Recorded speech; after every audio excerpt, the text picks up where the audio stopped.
رب العزت فرماتا ہے وَإِذَا سَأَلَكَ عِبَادِي عَنِّي فَإِنِّي قَرِيب۔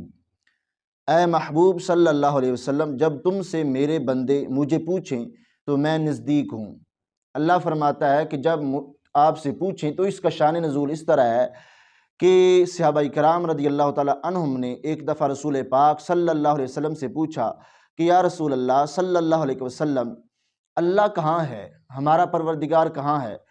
تو اس پر رسول پاک صلی اللہ علیہ وسلم نے فرمایا کہ اللہ مکان سے پاک ہے، اللہ کا کوئی مکان نہیں، وہ ہر طرف ہے، کہ کہیں اللہ کا مکان معین ہو تو اس طرح ہرگز نہیں ہے۔ اللہ ہر مکان سے پاک ہے، بلکہ وہ تو ہر جگہ موجود ہے۔ تو اللہ فرماتا ہے فَإِنِّي قریب، میرے بندوں کو آپ فرما دیجئے کہ میں ان کو بالکل زیادہ قریب ہوں، میں ان سے جدا نہیں، میں تو اپنے بندوں کے بہت زیادہ قریب ہوں۔ تو ہاں یہ ہے کہ اللہ تو ہمارے نزدیک ہے، قریب ہے بالکل۔ ہاں یہ ہے کہ اللہ سے ہم معاذ اللہ اپنے گناہوں کے سبب دور ہوئے ہیں، اللہ رب العزت سے ہم دور رہتے ہیں کہ نہ نماز کا ہمیں خیال ہے، نہ روزے کا ہے، نہ اللہ کے احکام کو ہم صحیح طور پہ بجا لاتے ہیں، اللہ کی نافرمانی کرتے ہیں۔ اللہ رب العزت ہمیں اپنا صحیح معنوں میں فرما بردار بنائے اور اللہ ہمیں اپنا سچا بندہ بنائے۔ تو یہی بندے کو دعا کرنی چاہیے۔ اب دیکھو اللہ فرماتا ہے اجیب دعوت الداعی اذا دعان، دعا قبول کرتا ہوں پکارنے والے کی جب مجھے پکارے۔ اللہ فرماتا ہے میں تو یہاں پہ دعا بمعنی حاجت ہے کہ رب ذوالجلال حاجت پوری فرماتا ہے، دعا قبول کرتا ہے ہر دعا کرنے والے کی۔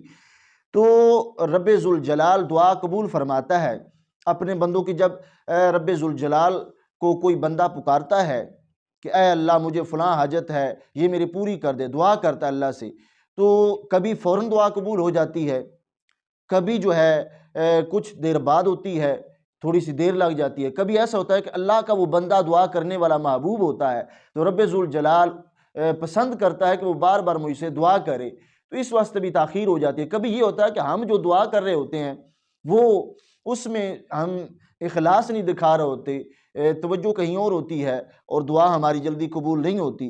اور کبھی اس طرح ہوتا ہے کہ دنیا میں بندہ کی دعا قبول نہیں ہوتی، بلکہ آخرت میں حکمت کے پیش نظر آخرت میں اس کی دعا جو ہے وہ قبول ہوتی ہے۔ کبھی اس طرح ہوتا ہے کہ بندہ دعا کرتا ہے تو اس دعا جو چیز مانگ رہا ہوتا ہے اس کے بدلے میں رب ذوالجلال کوئی اور چیز اسے دیتا ہے جو مانگ رہا ہوتا ہے اس سے بھی زیادہ بہتر ہوتی ہے۔ ہاں شرط یہ ہے کہ بندہ جو ہے وہ نیک دعا کرے، اچھی حاجت ہو تو وہ اس کی دعا کرے۔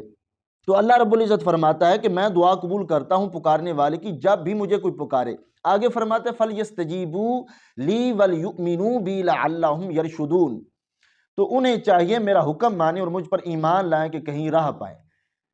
اللہ رب العزت فرماتا ہے کہ دعا میں قبول کرتا ہوں جو مجھے پکارتا ہے، تو شرط یہ ہے کہ میرا جو بندہ ہے جب میں نے اسے پیدا کیا ہے اپنی عبادت کے لیے، اپنے حکام ماننے کے لیے، تو اسے پھر چاہیے کہ میرا حکم مانے اور مجھ پر ایمان لے آئے۔ میں نے نماز کا حکم دیا ہے تو نماز پڑھے، میں نے روزہ کا حکم دیا ہے تو وہ روزہ رکھے، اور جو میرے احکام ہیں، جن چیزوں کا میں نے حکم دیا ہے ان کو بجا لائے اور جن چیزوں سے منع کیا ہے ان سے دور رہے۔ تو رب فرماتا ہے کہ میں تو دعا کرتا ہوں، قبول کرتا ہوں، جو بھی دعا کرتا ہے میں اس کی دعا قبول کرتا ہوں۔